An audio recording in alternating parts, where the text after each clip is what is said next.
Assalamualaikum warahmatullahi wabarakatuh. Salam sejahtera. Terima kasih dan untuk sambut tahun Masihi 2023. Saya ucap selamat semua. Saya tengok ramai dah nampak cukup rehat dan mula kerja dengan baik. Akhir tahun lalu saya umumkan keperluan kita menyegerakan pelaksanaan beberapa hal yang masih tertangguh dalam isu perjanjian Malaysia 1963 MA63, dan saya telah tugaskan TPM Haji Fadillah untuk mempengerusikan, menyegerakan bersama dengan Menteri Al-Nizam, tugas khas. Dan mereka saya ucap tahniah kerana telah menyegerakan pertemuan dan keputusan-keputusan yang saya anggap sangat kritikal untuk menjalin hubungan yang lebih akrab dan melaksanakan semangat perjanjian yang menjadi isu yang dipertikaikan sekian lama. Saya sudah harus ingat, ini MA 1963.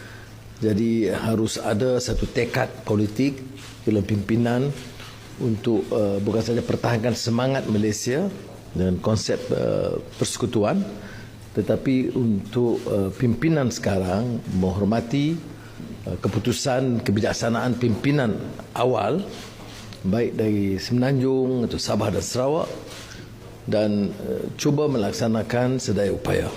Jadi ada beberapa perkara yang tertangguh, umpamanya keputusan menyegerakan pelaksanaan beberapa projek, kerana seperti sudah tahu, walaupun ada JKR Sabah dan Sarawak, tetapi kata putus itu terlalu banyak di Putrajaya. Jadi walaupun peruntukan besar diberikan, tetapi peruntukan itu pun tak dapat dipenuhi kerana pentadbiran mengikut peraturan biasa yang terpaksa merujuk ke persekutuan. Jadi kita telah putuskan dan Kementerian Kewangan bersetuju untuk menetapkan mana-mana projek di bawah 50 juta ringgit itu diserahkan hampir sepenuhnya kepada Sabah dan Sarawak melaksanakan dengan mematuhi peraturan-peraturan dan kewangan, tetapi keputusan itu boleh dibuat di Kuching atau Kota Kinabalu tanpa dilengahkan kerana tunduk kepada peraturan-peraturan lama. Jadi itu kita buat keputusan segera.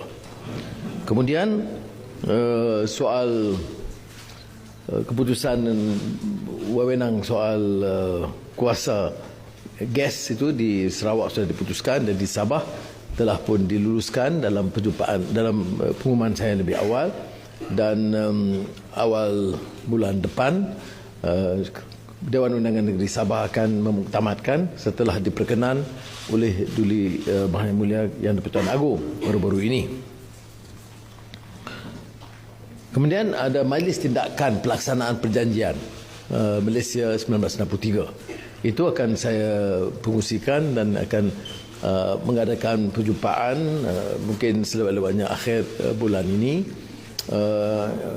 Kemungkinan besar di Kuching yang akan dihadiri oleh Premier Sarawak dan juga Ketua Menteri Sabah. Untuk memastikan pelaksanaan itu lebih berkesan, Jawatankuasa Tindakan, Jawatankuasa Kerja akan diteruskan, dan ini akan diputuskan oleh TPM Fadilah, dan supaya hal-hal perkara yang tertangguh itu dapat laksanakan dengan baik. Dan ini termasuk umpamanya apa yang disebut peruntukan kepada Sabah dan Sarawak menurut peruntukan 112D dalam perjanjian, yang menetapkan satu peruntukan yang munasabah kepada Sabah dan Sarawak. Peruntukan itu yang mulanya diberi sekitar 65 juta. 16 juta pada peringkat awal. Sarawak 25. Ya. 16 dan 25. Tetapi tidak dan harus dikaji semula setiap 5 tahun. hal ini tidak berlaku, ya. Dan oleh demikian kita harus memastikan ada peningkatan jumlah yang mensabah peruntukan yang berbeda daripada capitation grant ataupun road grant, Maris, ya.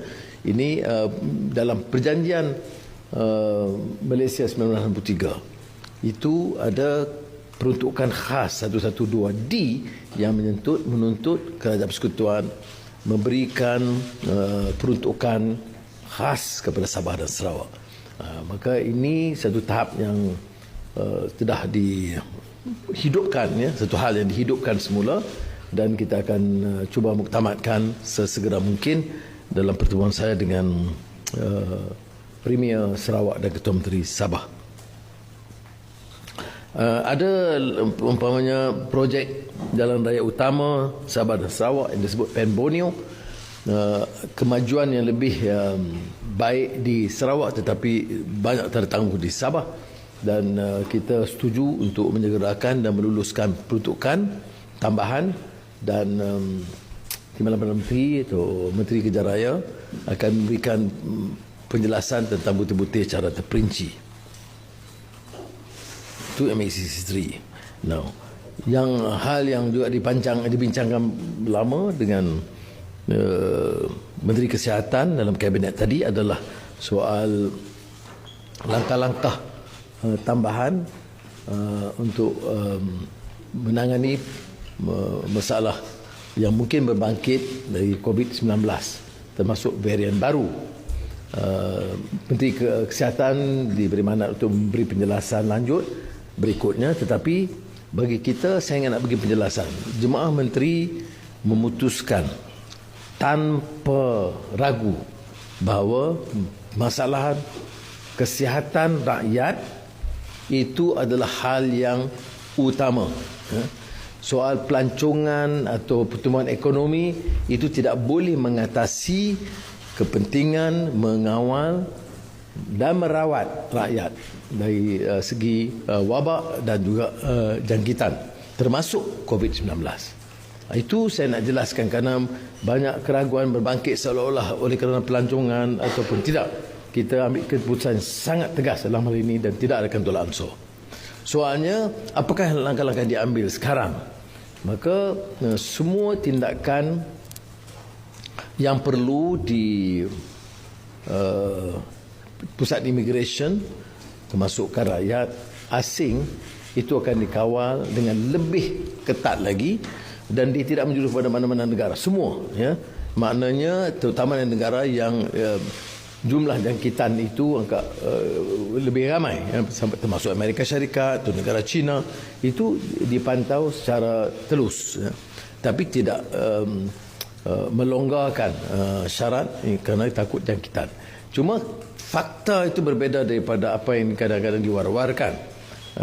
Menteri Dalam Negeri berikan jumlah pelawat dari negara China umpamanya untuk tahun 2022. Untuk satu tahun 2022 adalah 336,000 orang, ya, pelawat. Majoriti besarnya adalah pelancong. Tidak memberi kesan seperti mana yang digembar-gemborkan. Dan Disember sahaja pelawat dari negara China adalah 53,000 orang.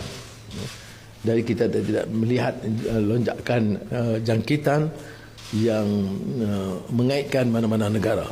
Jadi saya nak jelaskan hal ini dari segi angka yang kita perolehi. Tapi ini tidak bermakna kita harus memberi kelonggaran kepada mana-mana negara, termasuk negara China. Kita harus pantau seperti mana menurut keperluan dan kepentingan kita. Cuma ada yang membangkitkan soal vaksin. Kita ada vaksin yang cukup, yang dilupuskan pun dah banyak. Yang dilupuskan kerana sambutan rakyat itu tidak hangat seperti mana yang berlaku untuk dos pertama dan kedua. Untuk booster hanya 49%. Jadi dos yang masih ada itu